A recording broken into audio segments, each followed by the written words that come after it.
Hey guys, tonight we're going to take a long, slow wander through some of the most tranquil, delightful spaces humans have ever created. Ancient Persian gardens.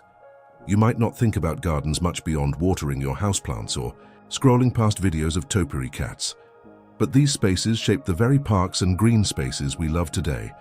Imagine stepping into a walled paradise where the air is cool despite the desert heat outside. The gentle sound of water trickles nearby, scents of rose and cypress drift past, and the paths seem to beckon you deeper and deeper. You'd be hard-pressed not to feel your shoulders drop just a little. But fair warning, life in ancient Persia. Well, let's just say you probably wouldn't have lasted long without a really good sun hat and perhaps an unreasonably high tolerance for opulence. So, before you get comfortable, take a moment to like the video and subscribe.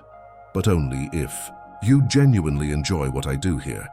And I'd love to know where are you tuning in from tonight? What time is it where you are? Drop it in the comments if you like. Now dim the lights, maybe turn on a fan for that soft background hum, and let's ease into tonight's journey together. You press your palm lightly against the sun-warmed stone of the garden wall. It vibrates faintly with heat, but as you duck through an arched doorway, a wave of coolness greets you. Inside, the garden stretches out like a jewel box. The pathways are shaded with towering plane trees. Thin streams of water trace geometric patterns across polished stone. You breathe in, the scent of jasmine is faint but undeniable. This isn't just any garden. It's a paradisa, the original paradise, a word that traveled through languages and centuries, shaping our modern idea of paradise itself. Of course, the ancient Persians didn't invent green spaces, but they turned gardening into a high art. These were not just places for flowers. They were designed for philosophy, diplomacy, poetry, and yes, naps in the afternoon shade. The concept of a walled garden appears in Persian culture as far back as 4,000 years ago, but it was under the Achaemenid Empire, around the 6th century BCE, that the paradisa truly flourished. You might picture an emperor in flowing robes, yes, cliché but fairly accurate, reclining under an arbor with chilled pomegranate juice at hand. You wander along a sun-dappled path lined with box hedges. 4 water channels converge ahead, forming a cross, the ancient Chaharbagh, or fourfold garden. This layout wasn't just aesthetic, it symbolized the 4 Zoroastrian elements: earth, water, air, and fire, though fire wasn't exactly piped into the flower beds, thank goodness. As you stroll, you notice marble benches where nobles once discussed the affairs of empire or recited verses to impress potential lovers. Ancient court gossip under these trees was, no doubt, just as juicy as any modern reality show. Did you hear about General Artabanus and the Queen's cousin? One might have whispered, fanning themselves dramatically. But while the Persians were cultivating beauty, they were also taming nature. The Qanat system, an ingenious underground aqueduct, carried water from distant mountains, allowing these lush spaces to exist amid arid landscapes. You pause at a small fountain and imagine the engineers calculating gradients by candlelight in long-forgotten tunnels. To this day, historians still debate exactly how early these systems appeared and how they spread across the empire. No matter when they began, their impact was profound. Without Qanats, there would have been no gardens to inspire awe. A dragonfly flits past your ear. You smile. Even here, with centuries separating you from the garden's creators, life continues its quiet dance. Now your path curves and suddenly the full layout of the garden reveals itself. Rectangles of green and stone, mirrored pools reflecting the azure sky. The symmetry is striking, almost mathematical in its precision. No random wildflower meadows here. Everything is curated to evoke harmony. Yet, as you lean on a balustrade, a soft breeze lifts a loose curl of your hair. For all its order, this place doesn't feel rigid. It breathes. Perhaps that's the magic of Persian gardens. They honor the wildness of nature while taming just enough to create serenity. You close your eyes. The gurgle of water, the rustle of leaves, the distant murmur of voices from another time. This is only the beginning. Ahead lie stories of royal banquets, secret messages encoded in flower arrangements, and the astonishing influence these ancient gardens would one day exert on European kings and urban planners alike. But for now, you simply linger in the cool, Embrace of this timeless space. Your journey has only just begun. Keep walking, there is so much more to discover. You walk slowly along the smooth stone path. Soft sunlight filters through the tall trees, drawing moving patterns on the ground. A small stream babbles nearby, the sound of its water whispering from the distant past. You are standing in the midst of an ancient Persian sacred concept, Paradisa, the Garden of Paradise. Does the name sound familiar? That's no coincidence. The word Paradisa itself has traveled through Greek, paradeisos, Latin, paradisus, and into modern English, paradise. Yes, when you speak of paradise today, you are reproducing an idea that was born more than 2,000 years ago. But the Persian paradise was more than a vague religious concept. It was a real place, a walled garden where humans could recreate an ideal plot of land in an uncertain world. Against the backdrop of the arid desert and the sultry air, entering a paradisa is like stepping through a portal into eternal coolness. You step through a dome of pale blue stone mosaics. Before you, 4 channels divide the garden into 4 symmetrical sections. This Chaharbag arrangement represents the 4 elements of Zoroastrian cosmology: earth, water, fire, and air. Modern scholars still debate whether the design has a deep religious significance or is simply a popular symbol of kingship. Either way, the sense of harmony it brings is undeniable. You bend down slightly, touching the cool water flowing through the stone channels. The crystal-clear water has traveled dozens of kilometers in the underground Qanat system, an engineering feat that even modern engineers admire. Remember, the next time you see a water tap in a city park, silently thank the ancient Persian engineers. Along the shady paths, you notice the tall cypress trees that tower over the sky like pillars. The Persians believed that cypress trees symbolized longevity. Legend has it that Alexander the Great planted a sacred cypress when he conquered Persia, or at least that's what his courtiers say. Historians today still debate whether the act was political or just a gesture to curry favor with the locals. You shrug. A pretty cypress never hurt anyone. You continue your walk, occasionally coming across fragrant rose bushes. Persian roses are famous throughout the world, not only for their beauty, but also for their unique scent. It is said that just walking through a rose garden on a summer night will make you feel all your troubles melt away. Perhaps that is why Persian poets like Rumi and Hafez often mention roses in their poems. You stop by a small fountain. The water splashes gently and falls back into the pond, creating ripples. The sound is like a lullaby to a tired mind. You close your eyes, letting yourself be immersed in the moment. Perhaps the most appealing thing about Paradisa is not its opulence, but its ability to connect people deeply with nature. In this garden, you are not just an observer, but a part of the living picture.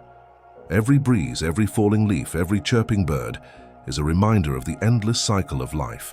You open your eyes and continue your journey. There is much more to come: sophisticated gardening techniques, dazzling court stories, and the unexpected influence Paradisa will have on other cultures. But take your time. The night is long and your journey has only just begun.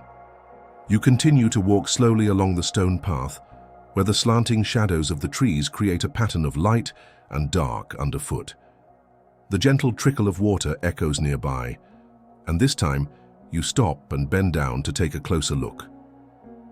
Before you is one of the lesser-known wonders of the gardens, but one that has played a crucial role in their survival: the Qanat system.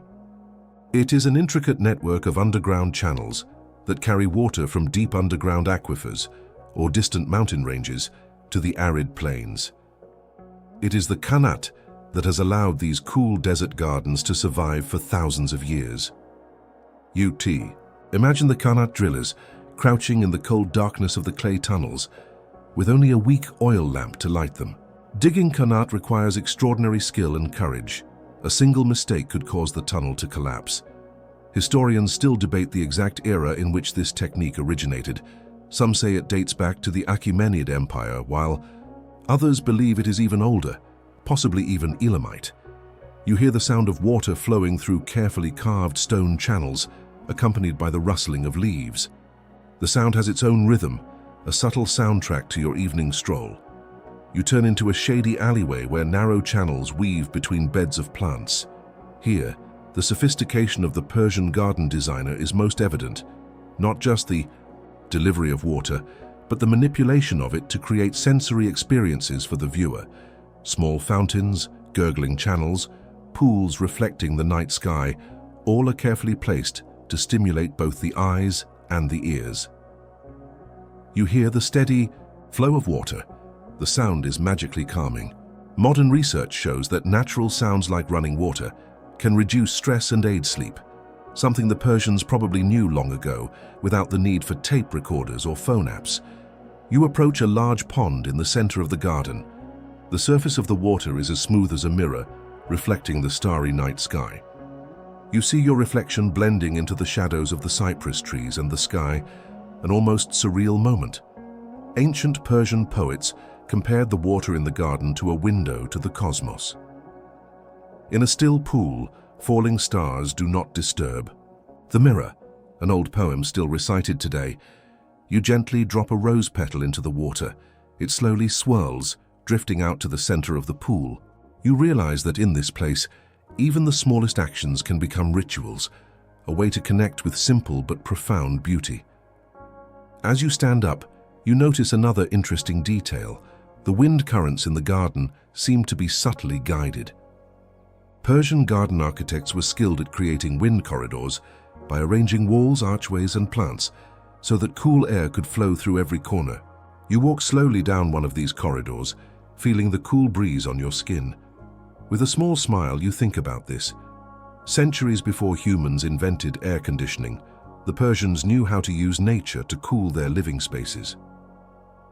Historians still debate whether these techniques were transmitted to Europe through cultural contact, but the subtle influence is still felt in modern Mediterranean villas.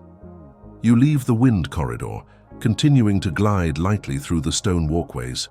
Somewhere up ahead, soft music plays, perhaps from a royal gathering in the garden. But wait, you'll discover that in the next sections.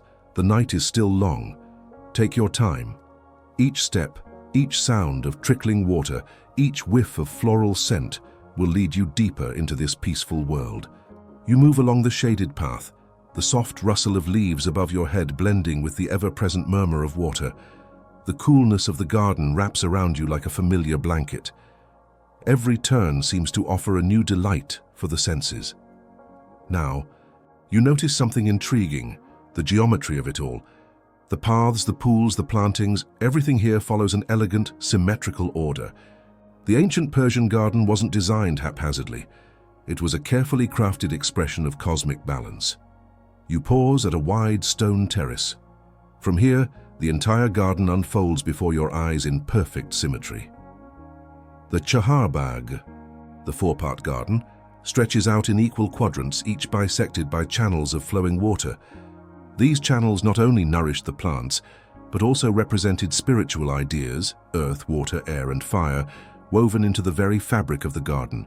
Modern scholars still debate whether these designs were purely symbolic or simply practical and aesthetic. Either way, the result is mesmerizing. You can't help but trace the lines with your eyes, following the gentle flow of one channel to its mirrored twin. You take a step forward, running your hand along the low stone edging of a garden bed. The edges are crisp and geometric, guiding your gaze toward a central pool. The Persians understood something about human psychology, that symmetry and clear lines calm the mind. You smile softly. Your own mind too feels unusually at ease.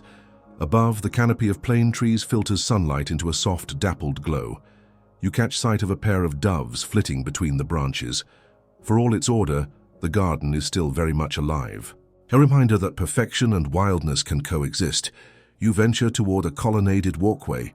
Here, slender columns rise in rhythmic sequence, framing views of the garden beyond.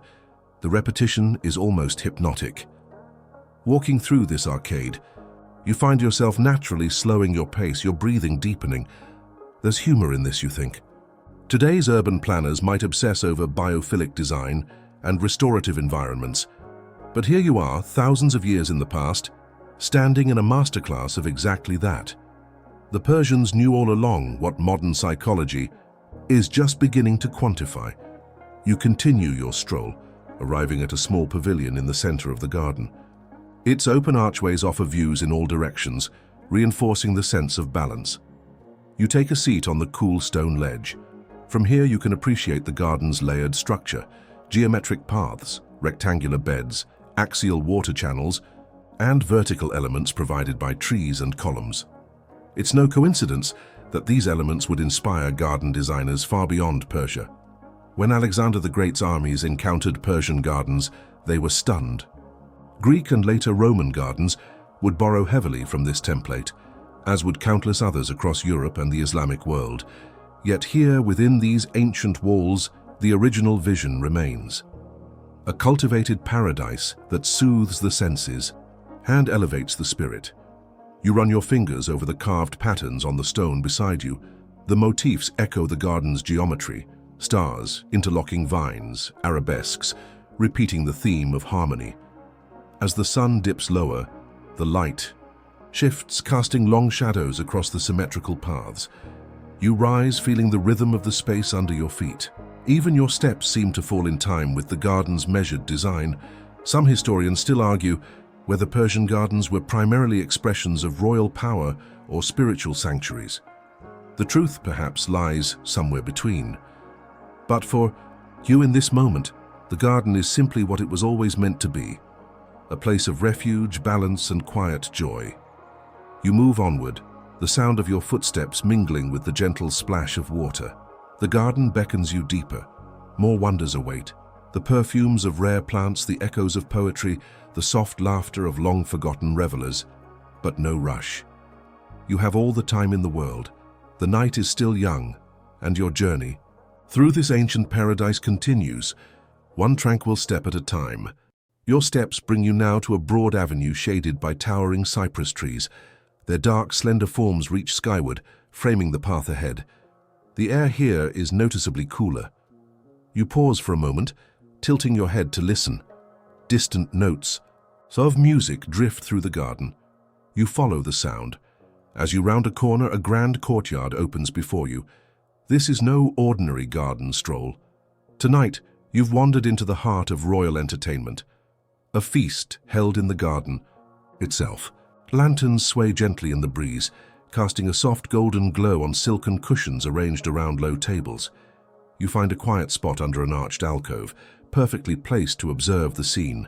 The hum of conversation, the clink of goblets, and the occasional burst of laughter weave together in an ambient tapestry. Here the garden is not merely a backdrop, but an extension of the palace, a stage for diplomacy, spectacle, and subtle displays of power.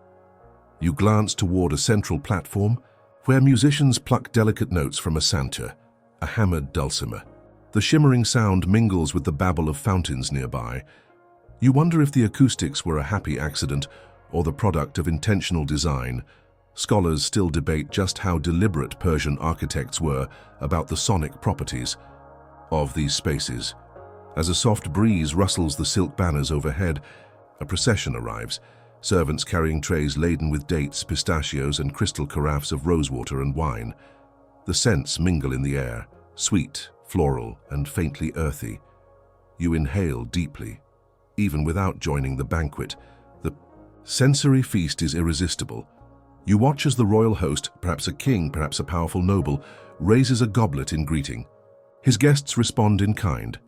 Here in the garden, hierarchy softens. Rank remains, but nature's embrace tempers the formality of courtly life.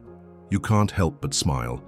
Even in such a setting, human nature shines through. A noble leans too far, while gesturing animatedly, nearly tipping over a dish of pomegranate seeds. A cluster of young courtiers whisper and giggle behind decorative fans. Some things, it seems, never change. Nearby, an older poet begins to recite verses. His voice is low and rich, the cadence slow and deliberate. You catch phrases about roses blooming in moonlight and water flowing without end, metaphors woven from the very elements of the garden. In this space, poetry and place merge seamlessly. The concept of the paradise was not merely visual, it was experiential. designed to evoke emotion, reflection, and a sense of cosmic harmony. Sitting here listening to poetry beneath ancient trees, you feel this truth deeply. As the evening unfolds, fireflies begin to appear, their soft glow adding yet another layer to the garden's enchantment. You notice how the garden's layout directs the eye toward key focal points. A pavilion here, a reflecting pool there. It's a choreography of space and sight. Historians still discuss whether Persian garden feasts were primarily political tools or genuine cultural rituals.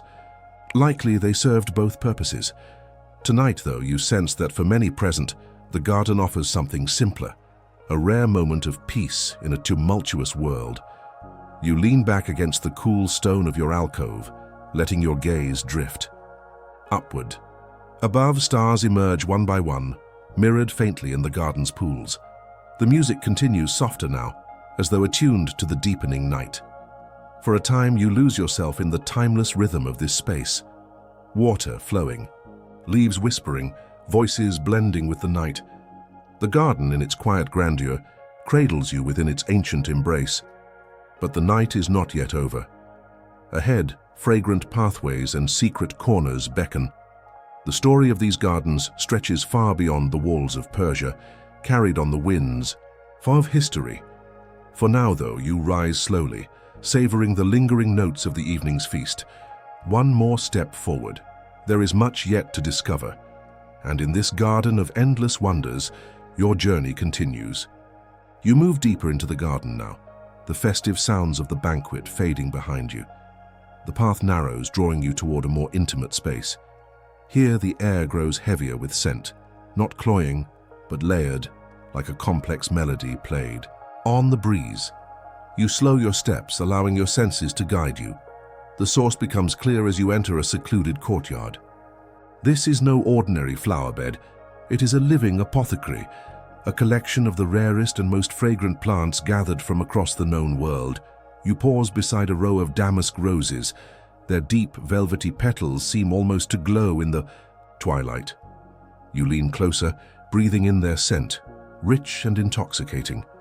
The Persians were masters of cultivating roses, not just for beauty, but for their essential oils and culinary uses. Even now, centuries later, Persian rosewater remains prized around the globe. A little further on, you discover beds of saffron crocus. Their delicate purple blooms seem impossibly fragile, yet from these tiny flowers comes one of the most valuable spices in the world. You smile at the thought. Entire trade caravans once braved deserts and bandits for the sake of these golden threads. The garden here is a testament to curiosity and ambition. Persian gardeners were not content with local flora. They scoured trade routes, forging relationships with distant lands to bring home new botanical treasures.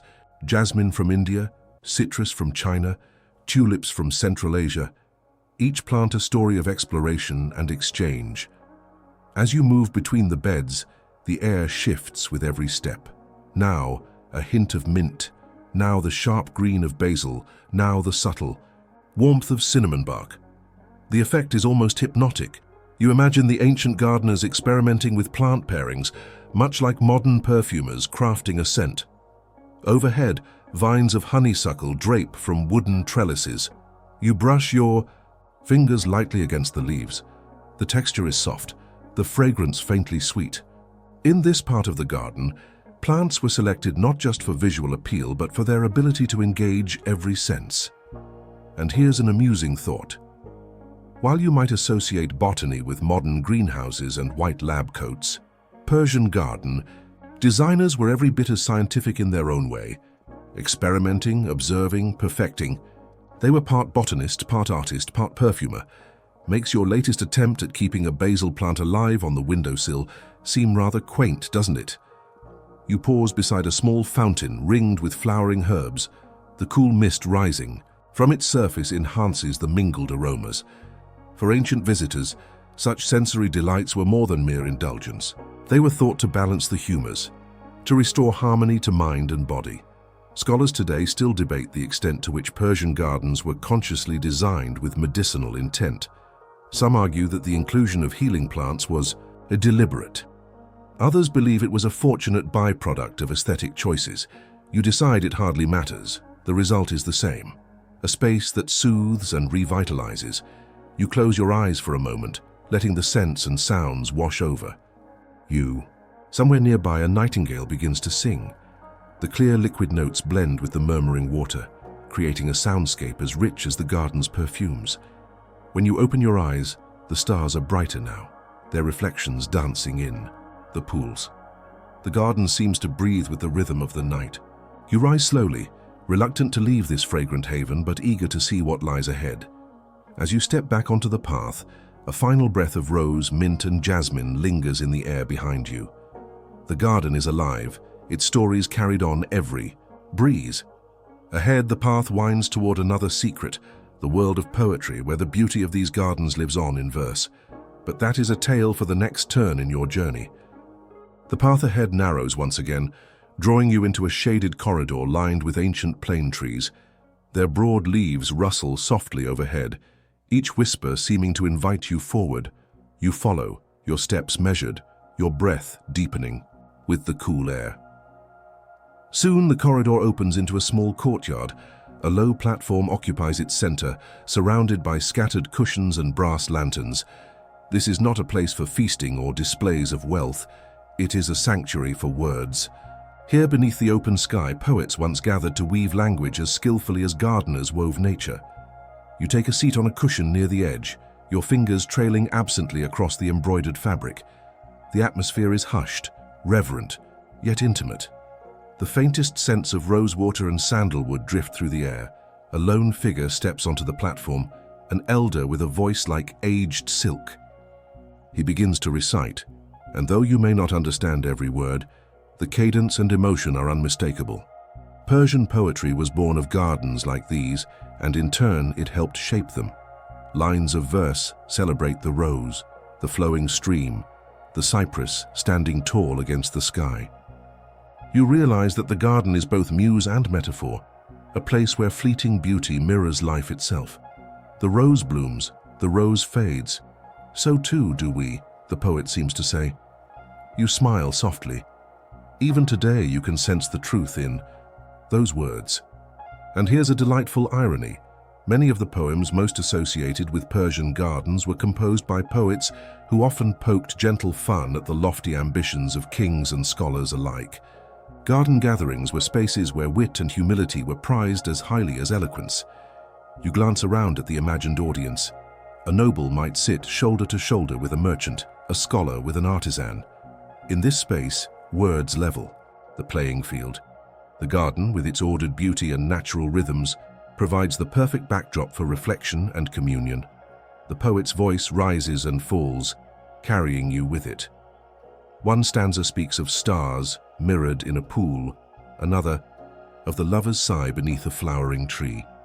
You can almost hear the soft ripple of suppressed laughter at a well-placed jest. Poetry in the Persian tradition was not always solemn. Humor wove through it like silver threads. Modern historians still debate the extent to which Persian gardens were consciously designed to evoke poetic imagery, or whether poets merely found them an irresistible subject. Perhaps, as with so many things in life, the truth lies somewhere in between. As the poet concludes, a quiet murmur of appreciation ripples through the courtyard. You linger, reluctant to break the spell. There's a timeless quality to this moment, as though centuries have folded in on themselves, allowing you to sit among poets of long ago. You rise slowly, your mind still echoing with verse. The words seem to follow you as you step back onto the garden path. Water flows, stars gleam, roses fade, and yet the garden endures. Ahead, the path widens once more, leading toward a grand archway. Beyond it lies a new chapter in the garden's story, one of travel, transformation, and unexpected influence. But for now you walk gently, savoring the lingering magic of poetry beneath the stars. You pass beneath the grand archway, the cool stone brushing lightly against your shoulders as you move through. The path ahead broadens, flanked by low walls laced with climbing vines. You breathe in deeply. The air here carries a subtle shift, as though the garden itself is preparing to tell a new story. This part of the garden feels more expansive, open to the winds of history. For you are now walking into a space shaped not only by Persian hands, but by countless others who carried these ideas across continents and centuries. You pause beside a small reflecting pool, its surface broken only by the occasional ripple from a falling leaf. Here you might imagine a scholar or traveler, seated centuries ago, sketching the garden's layout by lantern light, recording its secrets to carry east and west. Following the rise of Islam, Persian garden traditions traveled swiftly through the Islamic world. Muslim rulers, scholars, and architects admired the paradisa and its profound blend of beauty and spirituality. Through conquest, trade, and scholarly exchange, the garden's influence spread to Arabia, North Africa, and beyond. You stroll along a sun-dappled colonnade, and the subtle shifts in design catch your eye. The arches here are slightly more pointed, the mosaic patterns evoking new cultural motifs. In Islamic tradition, the garden took on layered meanings, not just paradise on earth, but an evocation of the Quranic garden promised in the afterlife. 4 rivers, flowing with water, milk, honey, and wine. You glance again at the channels. Beneath your feet, was the original Chaharbagh a conscious echo of this vision? Or did it simply resonate so perfectly that later designers embraced the symbolism? Scholars still debate this point, and likely always will. You smile softly. Sometimes the garden's greatest beauty lies in its mysteries. Further along, you encounter a domed pavilion at the center of a star-shaped pool. Here, the geometric precision of Islamic architecture merges seamlessly with the lush sensory experience of the Persian garden. You step inside, tracing the intricate patterns on the walls. Light filters through stained glass, painting the interior with shifting hues. You sit for a moment, absorbing the layered influences. The paradisa is no longer purely Persian, it is becoming a global idea, reshaped and reinterpreted at every turn. Outside, the sounds of water and birdsong return to guide you forward. You emerge into a courtyard where orange trees line the paths, their blossoms perfuming the air. This is a gift of Islamic garden design, the introduction of fruit trees as both practical and symbolic elements. You reach out, fingertips brushing, a branch heavy with fragrant fruit. The garden, you realize, has always been more than aesthetic. It is a space of nourishment, meditation, and subtle education. In every corner, it whispers lessons about patience, harmony, and the cycles of life. As you continue your walk, you notice something charming, a pair of small finches flitting through the trees. They seem quite at home here, as though this fusion of human and natural artistry was made just for them. You smile again. The garden's reach has extended far beyond Persia, yet its spirit remains intact. It is a space where differences dissolve, where ideas blend as naturally as water flows and leaves fall. Ahead, the path leads toward yet another chapter in this journey. A journey that will soon take you to the sun-drenched courtyards of Al-Andalus, where the Persian garden's legacy would bloom anew. But for now, walk slowly. Listen to the gentle music of fountains, the rustle of leaves overhead. You are tracing the footprints of countless travelers who, like you, found in this garden a moment of peace and wonder. You follow the winding path through an arched gateway, where the stone beneath your feet warms slightly, as if greeting the next stage of your journey. The air here feels drier, the scent of citrus replaced by the sharper aroma of sun-warmed stone and distant herbs. You have left Persia behind, not entirely, but enough to feel the subtle shift in rhythm. You are now in Al-Andalus, medieval Muslim Spain, where the legacy of Persian gardens found new soil, new hands, and new expressions. Ahead lies the Alhambra, perched high above the city of Granada. You ascend slowly, your steps measured, the path lined with cypress and myrtle. The sound of water draws you onward, a familiar melody yet with variations shaped by this new land. You arrive at the Court of the Myrtles, one of the Alhambra's most celebrated spaces. A long rectangular pool stretches before you, perfectly still, bordered by dense myrtle hedges. Above, elegant arches frame glimpses of blue sky. You pause, taking in the geometry, the reflections, the dialogue between structure and nature. The influence of the Persian Chaharbagh is unmistakable here, though adapted to the architecture and climate of southern Spain. The Alhambra's designers inherited the Persian vision of paradise, infusing it with Andalusian craftsmanship and a deep reverence for light and shadow. You move through a series of interconnected courtyards, each offering its own sensory delights. In the Court of the Lions, slender columns form a delicate forest of stone, encircling a marble fountain supported by 12 sculpted lions. Water flows gently from their mouths, its soft murmur filling the space. Historians still debate the exact origins of the lion fountain. Was it a conscious echo of earlier Persian motifs or a distinct Andalusian innovation? The lines between influence and invention blur here, as they often do in gardens touched by many cultures. You stroll beneath intricate stucco archways, their lace-like patterns casting shifting shadows across the floor. Overhead, the ceiling vaults mimic the geometry of stars, a subtle reminder that this earthly garden is but a reflection of the celestial one. In the garden's more intimate corners, you find orange and pomegranate trees, their fruits glowing in the dappled light. The scent of jasmine drifts on the breeze, mingling with the cool spray of nearby fountains. You pause beneath a pergola, letting the moment wash over you. There's a gentle humor in all this, you think. While European monarchs of the time were fortifying grim stone castles, the rulers of Al-Andalus were crafting gardens of unparalleled beauty and tranquility, spaces where poetry, music, and contemplation thrived. You can almost hear echoes of those long-ago gatherings, scholars debating philosophy beneath the stars, musicians tuning their instruments, poets weaving verse inspired by the garden's fleeting wonders. And yet the Alhambra is not a mere imitation of Persian gardens. It is a living dialogue between East and West, between inherited ideas and local genius. The Spanish sun, the Moorish eye for detail, the Andalusian love of color, all have shaped this garden into something uniquely its own. You wander back toward the main courtyard, the sky now tinged with twilight. Lanterns flicker to life, their glow reflected in still pools. The garden seems to breathe with a new rhythm, inviting you to linger. Modern scholars still discuss whether the Alhambra's gardens were designed with direct knowledge of Persian prototypes or whether the influence traveled more subtly through layers of Islamic culture. You smile softly. The garden itself offers the clearest answer. Influence flows like water, finding its own path, nourishing new growth. As you rise to continue your journey, the path ahead seems to shimmer. The legacy of Persian gardens has not ended here.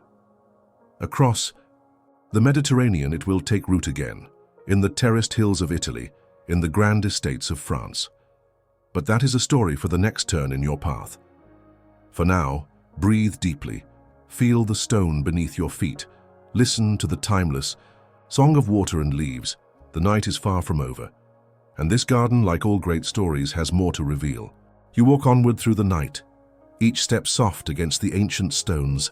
The scent of myrtle fades behind you, replaced by crisp, cool air tinged with the aroma of distant pine. The path before you shimmers with possibility.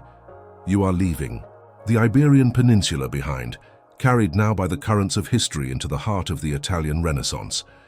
You find yourself ascending terraced hillsides, the architecture shifting subtly.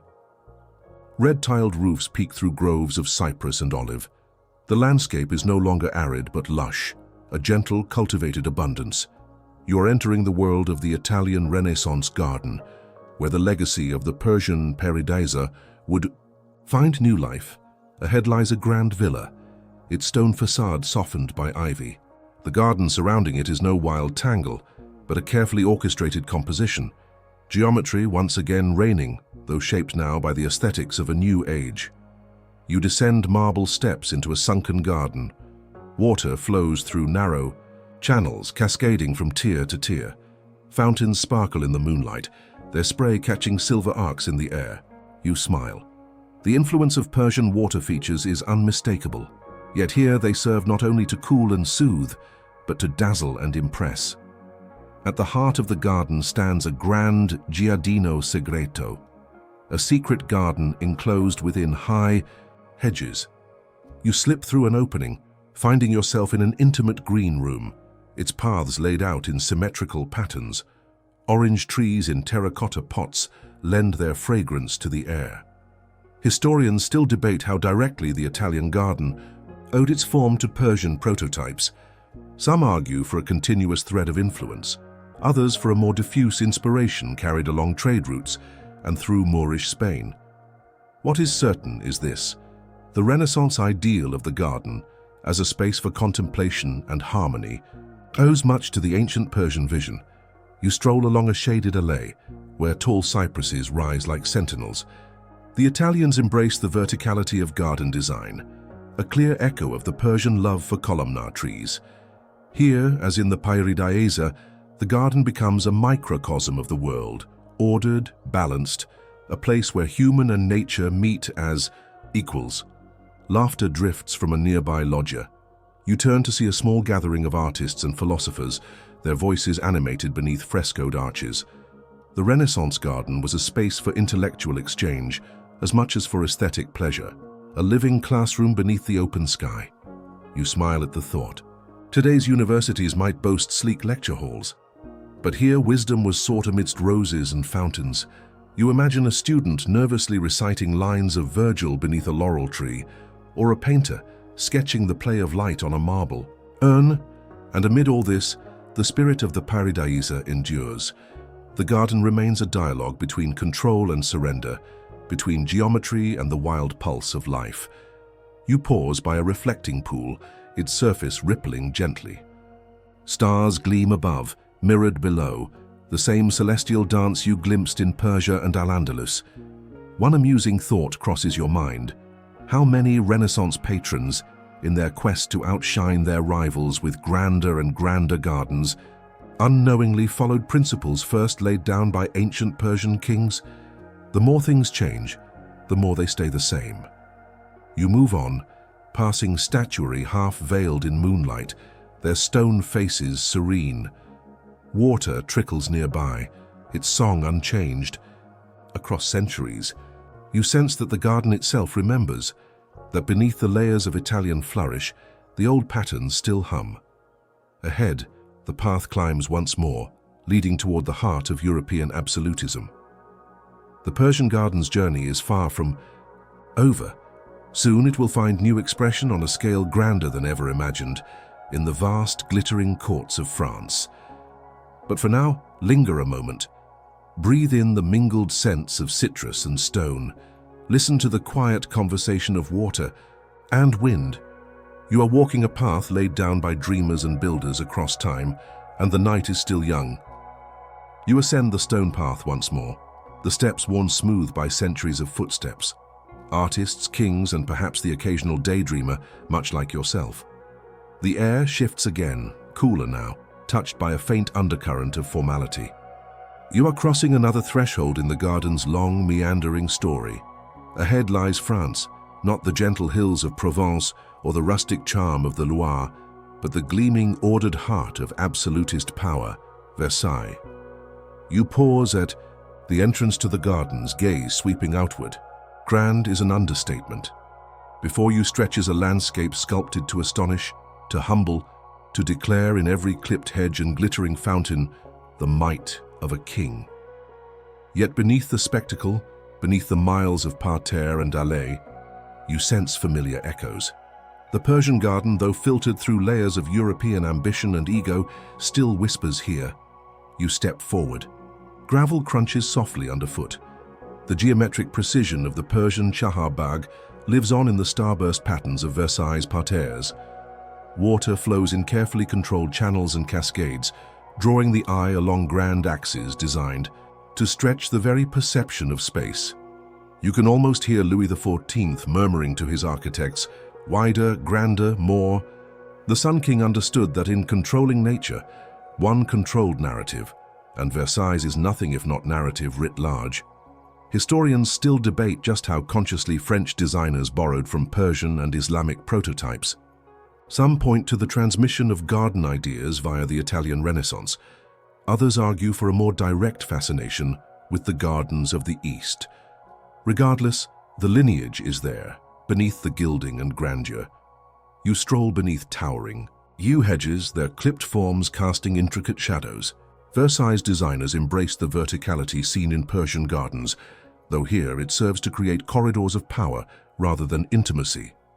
At a grand fountain, you pause. Water erupts in dazzling plumes, the spray catching rainbows in the sunlight. Persian gardens taught Europe that water could be more than utility. It could be theatre, metaphor, music. Versailles takes this lesson and amplifies it to operatic heights. Yet for all its scale, moments of subtle beauty persist. You wander into the Bosquet de la Reine, a smaller, more secluded grove, where Marie Antoinette once sought respite from the court's relentless gaze.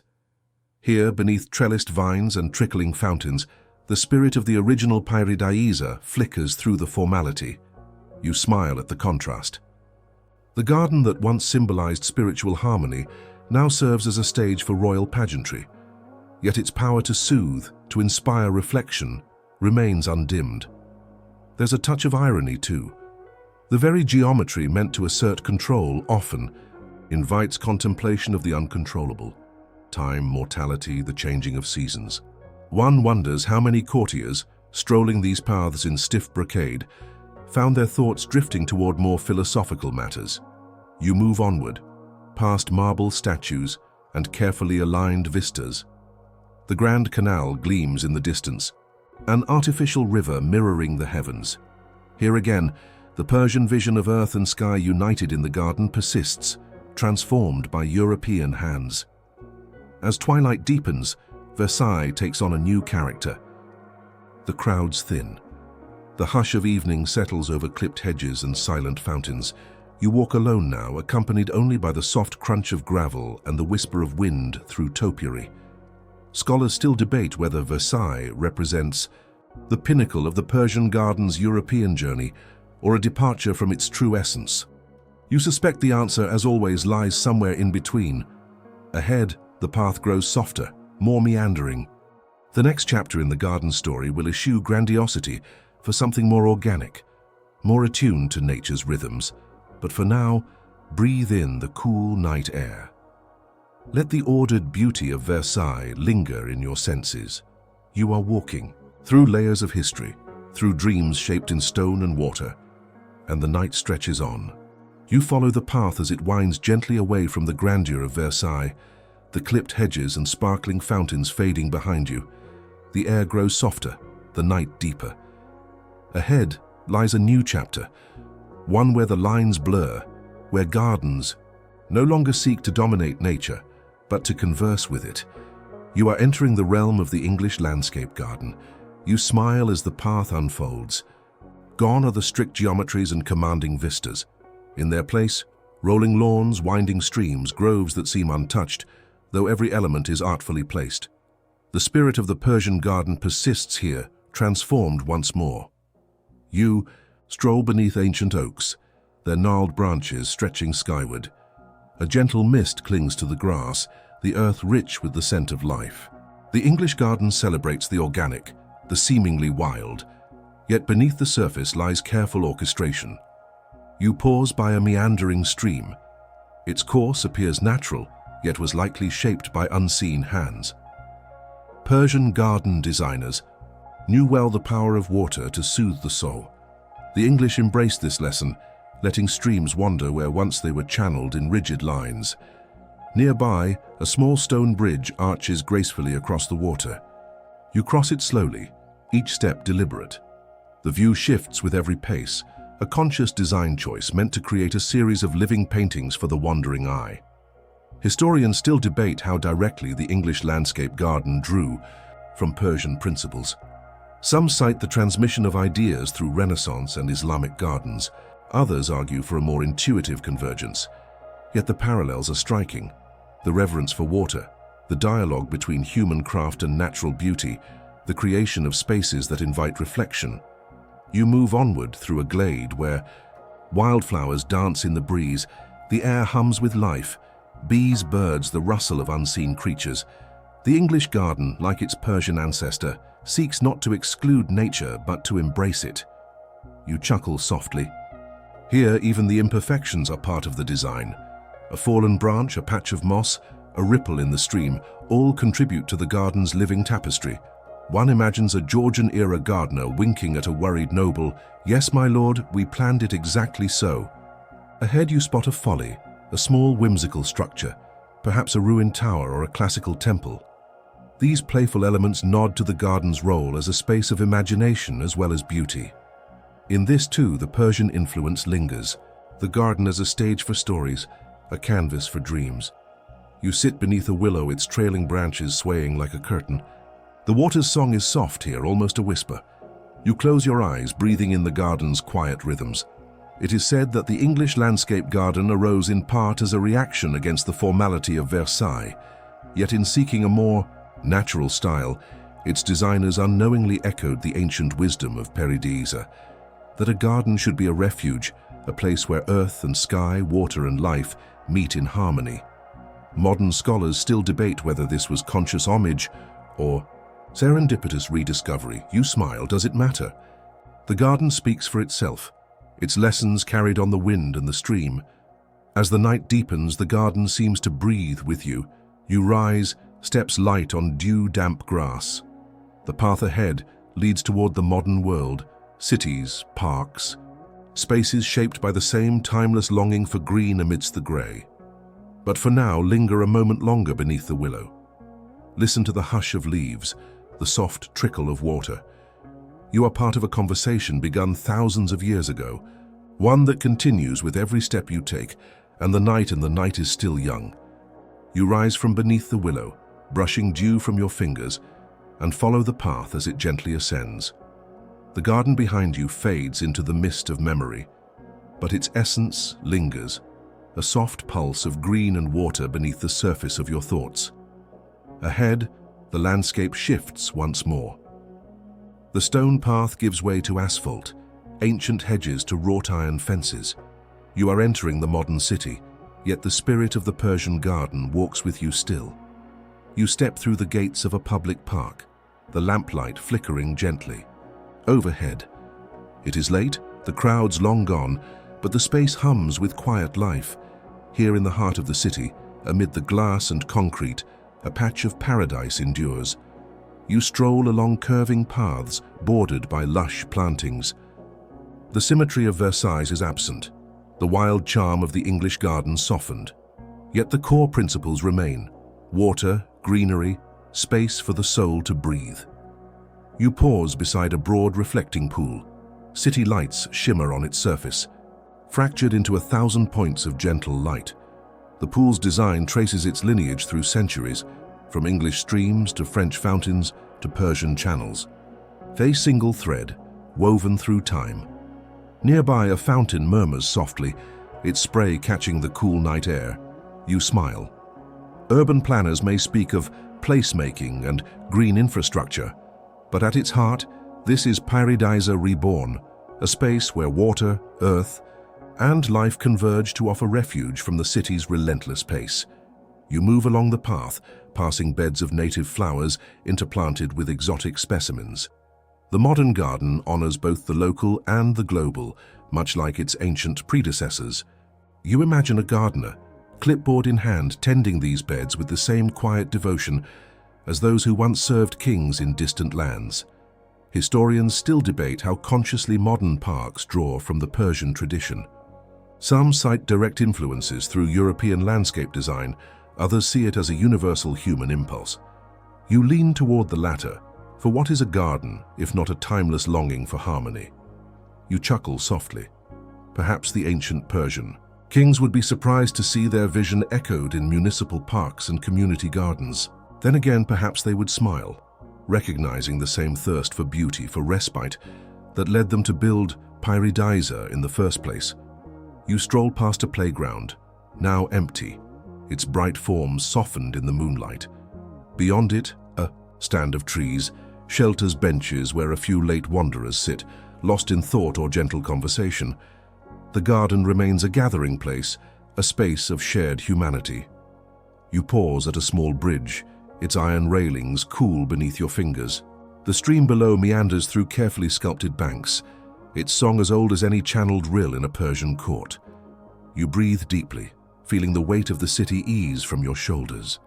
As you walk on, The path leads you beneath towering plane trees, their bark etched with stories of time. You smile at the thought. How many footsteps have passed this way? How many hearts have found solace beneath these leaves? Modern scholars may debate terminology, trace design influences, argue over historical fidelity. But here, in the quiet of the night, the truth is simple. The spirit of Paradise endures. In every park, every green pocket carved from stone and steel, the ancient garden breathes anew. You move on, the city humming softly beyond the garden's edge. The path ahead beckons toward yet another layer of this enduring story, the growing recognition of green spaces not merely as adornments, but as vital sanctuaries for body and mind. But for now, pause. Listen to the whisper of water, the rustle of leaves.